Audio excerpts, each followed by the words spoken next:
Guys, ഞാനിവിടെ capsicum egg omelette ഉണ്ടാക്കുവാണേ. അതിന് ഞാനൊരു ക്യാപ്സിക്കം എടുത്തിട്ടുണ്ട്. ഇത് നമുക്ക് കുഞ്ഞു കുഞ്ഞായിട്ടൊന്ന് അരിഞ്ഞു കൊടുക്കാമേ. അതിനു വേണ്ടി ഉള്ളി, ഇച്ചിരി ഇഞ്ചി, 2 പച്ചമുളക്, ഒരു ക്യാപ്സിക്കം എടുത്തിട്ടുണ്ട്. അതിനകത്ത് ഞാൻ ഇച്ചിരി മഞ്ഞൾപ്പൊടി ചേർത്തിട്ടുണ്ട്, ഇച്ചിരി ഉപ്പ് ചേർത്തു ആവശ്യത്തിനുള്ള. എന്നിട്ട് ഇത് നല്ലപോലെ ഒന്ന് മിക്സ് ചെയ്ത് കൊടുക്കണം. കരിയാപ്പിലയും ചേർത്തിട്ടുണ്ട്.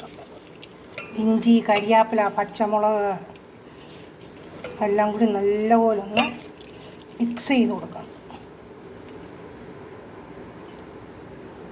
ഈ എല്ലാം കൂടി നല്ലപോലെ ഒന്ന് ബീറ്റ് ചെയ്ത് കൊടുക്കണേ.